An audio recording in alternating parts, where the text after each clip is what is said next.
I've been working on kelp farms last season a little bit, and I realized that I never actually went over my thought process on how I came up or saw the design for kelp farms. So I'm going to talk about how I came up with the kelp farm that I used in Autocraft Season 1. And to start with, I came up with a couple of designs that ultimately I did not use because it's inefficient or costly. This first one, it works fine. It's basically a normal like kelp farm you'd see that just stacks on top of itself pretty much.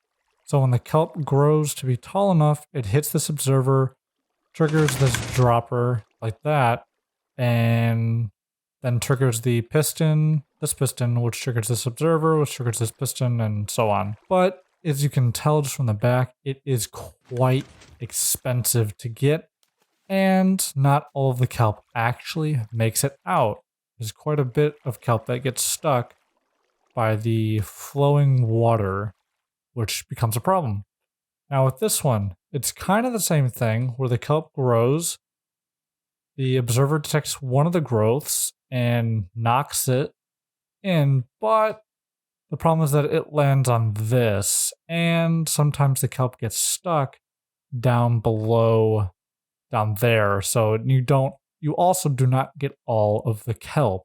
This one also was not effective. This kelp farm is based off of Ilmango, and what happens is that when there'll be a daily detect a comparator right here. When the comparator sees that it is noon, like this, it will send the flying. Oh, it is quite laggy. It sends the flying machine out, and it destroys all of the kelp, and all of the kelp flows up here, which is good, and it will go into some storage collection type system. But any kelp that comes down will eventually flow back up, unless this happens where, yeah. Now, it'll eventually come back up.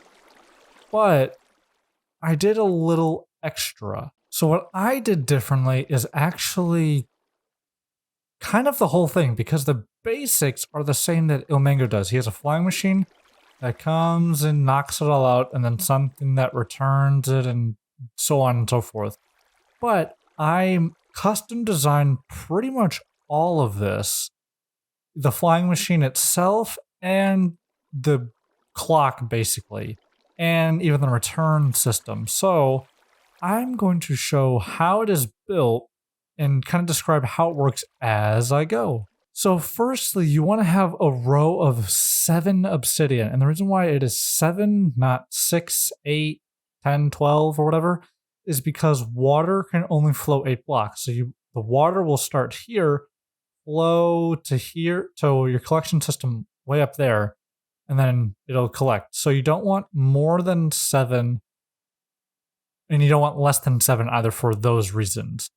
And as for the flying machine, it will pretty much be it'll be in this shape, but instead of it being 5 by 3, you'll have a piston there and a piston there with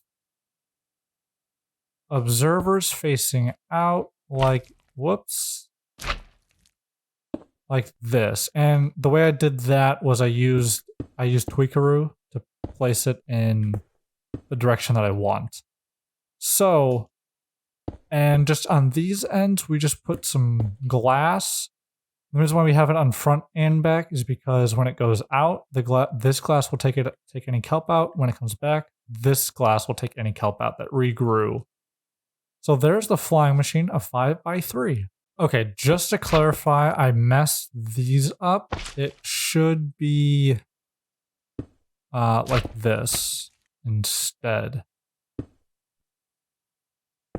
So just to make sure you all build this correctly, it should look like this, not how I built it the first time. And now for the detection system.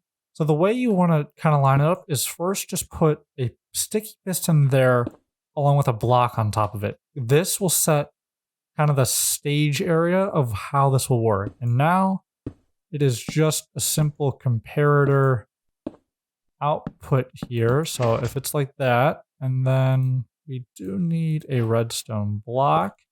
So this is the comparing system itself. And now we want to have it at least on 3 ticks. You could have 4 as long as it has enough ticks.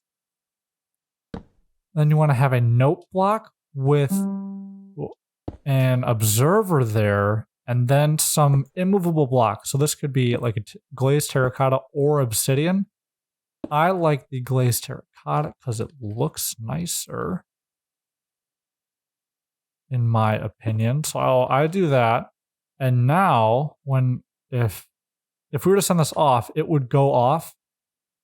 But we kind of need something to hold it back so it doesn't keep flying forever. So we need a return system. So you want to have a row of 7 obsidian again, and on either end, really doesn't matter, but let's just say this end, we want to have 3 regular blocks with 1 on top, 1 on the back, and then 1 on the side, and then 2 pieces of glass. And then next to the top block, we want to have an observer that faces down to detect the motion. And then we want 4 redstone dust in this orientation, and then 2 repeaters on 4 and 3 ticks with a note block, a observer that's looking into that note block, and then a glazed terracotta or some immovable object. So I prefer glazed terracotta because it looks nice, and redstone signal goes through it. So now, if we were to send this out, it would work like this. So as you can see, it has a hiccup where it sends it out and then sends it back immediately, but it will always return no matter what. I've had this thing run for hours on end. It'll go back or forward, back, and then forward again, and it always works. Now, for either of these sides, let's start with the send off side. We want to make sure that there is glazed terracotta or any immovable block that will allow this thing to be sent out without any interruptions at all. So I prefer glazed terracotta again because it looks nice. You can use any color, but it can be obsidian or droppers, observers, furnaces, anything like. And it needs to be right next to it, otherwise you might have water come out, which is a problem. Now, for this side, we want to have the same thing, but as you can see up there, we want to have a gap here. And now the gap is actually 2 blocks. So between this, we want to have 1, 2, and then 2 blocks. So it would be like this. 2 blocks, 7 blocks across. So this would be a pretty bad kelp farm because it's 4 blocks wide. So you want to have this way wider, which is why I have that. But yeah, because for this, we want to have it come completely out and then go completely back in. So we don't want to have it at all stuck in the middle here because that might reduce the output only by a little bit because kelp can potentially grow and so on. However, with that spacing, we do not want kelp on the block that is in front on these first rows on either side. And that is because if we have kelp here, it creates a solid water source, and then kelp will come out, or water will come out and spill over everything. So if you want, you can have that as long as you have a ditch around it to catch that water. Otherwise, just leave 1 row out on either side. If you make it big enough, it does not matter. With the water on the top here, there is a way to do this because we need to have the water become all the way up with these being waterlogged. but still having a flowing water source at the top. Because if you just had water come all the way up one over, it would be solid all across this, but only have water flowing on this one block. So down here, I've done a little mock-up. And what you want to do is you want to take your signs, whatever sign you want, and you want to have a solid block below. Because if, say, we do it up here, so let me just fill these signs in. So if we have water below, like this, as if kelp grew, right? And we put water up here, it works. So it works totally fine. But the issue is you have a gap here. And you can, you know, work with that just fine. But the issue becomes, how do you get the water in here without, you know, falling? Huh, I did it way harder. I guess you can just come in here if you're, you know, in the water and just place water blocks. Okay. I did it where you had to place blocks below it and then place water on the ground, but I forgot you can waterlog signs and have it just flow across. Okay, well, that's a lot easier.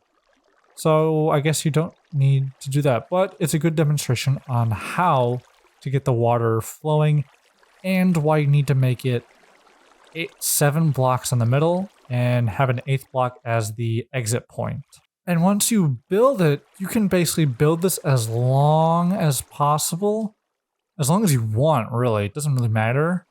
Or you can have 2 of them, like how I built it on Autocraft Season 1, where I have 2 of them and they're very big and they immediately go into a giant furnace array, basically, where the extras should be going into a chest here, but they are not.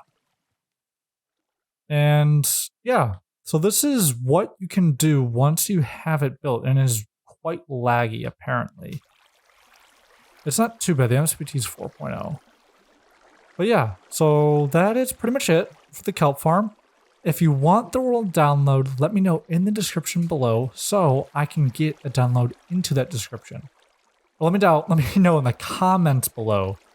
Oh, and this is what happens when you get the water wrong.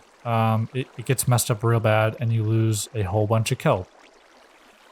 So I don't know what happened here, but just do what I did over there and it will work out just fine. Hope you guys enjoyed. Hopefully this is helpful, and I will see you all next time.